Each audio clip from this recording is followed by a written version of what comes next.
Hi friends, +2 വിദ്യാർത്ഥികൾ ഏറെ നാളായി കാത്തിരിക്കുന്ന നിങ്ങളുടെ മാർക്ക് ലിസ്റ്റ്, മൈഗ്രേഷൻ സർട്ടിഫിക്കറ്റ്, അതോടൊപ്പം TC/CC ഒക്കെ സ്കൂളിൽ നിന്ന് വിതരണം ചെയ്ത് തുടങ്ങുന്നു.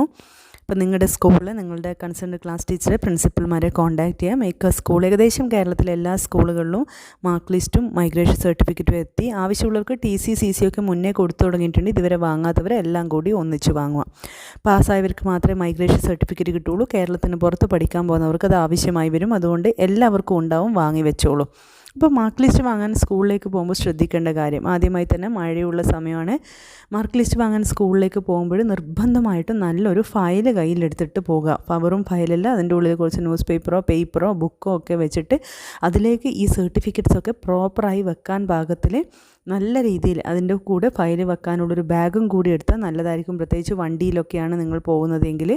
പിന്നെ മാർക്ക് ലിസ്റ്റ് വാങ്ങിക്കഴിഞ്ഞാൽ തിരിച്ച് ഡയറക്റ്റ് നേരെ വീട്ടിലേക്ക് തന്നെ വരും. എന്നിട്ട് അത് സേഫായി ഷെൽഫിൽ വെച്ചതിന് ശേഷം മാത്രം എവിടെയെങ്കിലും പോകുക. മാർക്ക് ലിസ്റ്റ് വാങ്ങാൻ സ്കൂളിലേക്ക് പോകുമ്പോൾ മിക്കവാറും നിങ്ങളുടെ ഫ്രണ്ട്സിനെയൊക്കെ കാണും. അത് കഴിഞ്ഞൊരു ഒന്നിച്ച് ഫുഡ് കഴിക്കാനോ പാർലറിലോ ഐസ്ക്രീം പാർലറിലോ എവിടെയെങ്കിലും കയറുന്നുണ്ടെങ്കിൽ അത് ചിലപ്പോൾ നിങ്ങളുടെ അറിയാതെ, പ്രത്യേകിച്ച് ഫയൽ മാത്രമാണെങ്കിൽ, അല്ലെങ്കിൽ ഫയലും ഇല്ല വേറെ എവിടെയെങ്കിലുമാണ് ഇത് വെച്ചതെങ്കിൽ, വേറെ ആരുടെ ബാഗിലൊക്കെ ആണെങ്കിൽ നമ്മളുടെ സന്തോഷത്തിനിടയിൽ, അർമാദിക്കലിൻ്റെ ഇടയിൽ എവിടെയെങ്കിലും സർട്ടിഫിക്കറ്റ് വെക്കുകയോ മിസ്സായി പോവുകയോ ചെയ്യാൻ പാടില്ല. ഒരു കാരണവശാലും പാടില്ല. അതുകൊണ്ട് തന്നെ മാർക്ക് ലിസ്റ്റ് വാങ്ങിക്കഴിഞ്ഞാൽ നേരെ വീട്ടിലേക്ക് വരിക, സേഫായി ഷെൽഫിൽ വെക്കുക. അശ്രദ്ധമായി കൊണ്ട് വീട്ടിൽ വെച്ചിട്ട് പോലും അത് പറന്ന് പുറത്തേക്ക് പോയി വെള്ളം നനഞ്ഞ് നഷ്ടപ്പെട്ട സാഹചര്യങ്ങളൊക്കെ കുട്ടികൾ റിപ്പോർട്ട് ചെയ്യപ്പെട്ടിട്ടുണ്ട്. നഷ്ടപ്പെട്ട തിരിച്ചു കിട്ടാൻ വഴിയൊക്കെ ഉണ്ട്, പക്ഷേ ഇത്തിരി പണിയുണ്ട്, ഇത്തിരി സമയമെടുക്കും. പ്രത്യേകം ശ്രദ്ധിക്കുക. പിന്നെ മാർക്ക് ലിസ്റ്റ് വാങ്ങാൻ പരമാവധി നിങ്ങൾ തന്നെ പോകാൻ വേണ്ടി ശ്രദ്ധിക്കുക. കാരണം മാർക്ക് ലിസ്റ്റ് വാങ്ങിക്കഴിഞ്ഞാൽ അവിടെ തന്നെ ചെക്ക് ചെയ്യണം.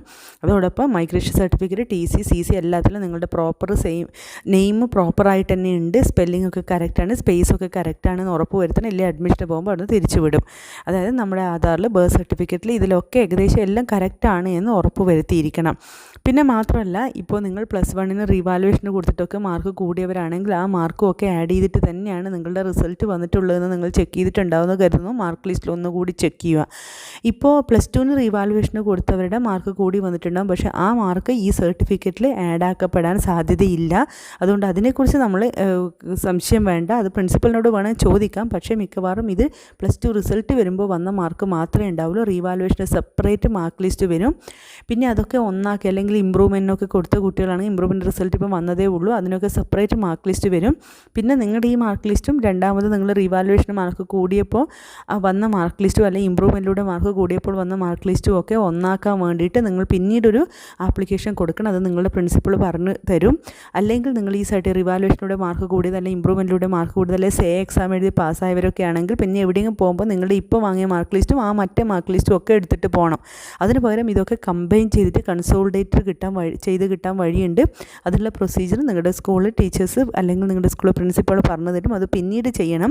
ഇപ്പം നിങ്ങളുടെ +1 പ്രാക്ടിക്കലിൻ്റെ മാർക്ക്, പ്രാക്ടിക്കലുള്ള സബ്ജക്റ്റ് പഠിച്ചവരാണെങ്കിൽ പ്രാക്ടിക്കലിൻ്റെ മാർക്ക്, തിയറി മാർക്ക്, CE മാർക്കും ഒക്കെ 2 വർഷത്തെയും കൂടി ഒന്നിച്ച് വന്നിട്ടുണ്ട് എന്ന് നിർബന്ധമായും ചെക്ക് ചെയ്ത് ഉറപ്പ് വരുത്തുക. ഫ്രണ്ട്സിനെയൊക്കെ കണ്ട് സന്തോഷിക്കുന്നതിനിടയിൽ നമ്മുടെ മാർക്ക് ലിസ്റ്റ്, നമ്മുടെ മാർക്ക്, നമ്മുടെ പേര്, നമ്മുടെ ഡേറ്റ് ഓഫ് ബർത്ത് ഇതൊന്നും ചെക്ക് ചെയ്യാൻ വേണ്ടി വിട്ടുപോകരുത്. പ്രത്യേകം ശ്രദ്ധിക്കുക.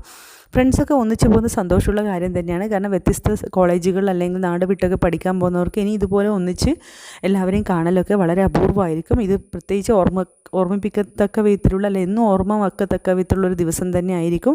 മാത്രമല്ല സന്തോഷമായി നമ്മുടെ പഴയ സ്കൂളിലേക്ക് പോകാം, കളർ ഡ്രസ്സ് ഇട്ട് പോകാം, ഡ്രൈവിംഗ് ലൈസൻസ് ഒക്കെ ഉള്ളവർക്ക് വണ്ടി എടുത്ത് പോകാം. എല്ലാം സന്തോഷമുള്ള കാര്യം തന്നെ. എന്തായാലും സർട്ടിഫിക്കറ്റ് വാങ്ങാനാണ് പോകുന്നത്. അതിൻ്റെ പ്രാധാന്യം മനസ്സിലാക്കുക, അത് ചെക്ക് ചെയ്യുക, ഫയൽ പ്രോപ്പറായി വെക്കുക, വീട്ടിലേക്ക് വരിക.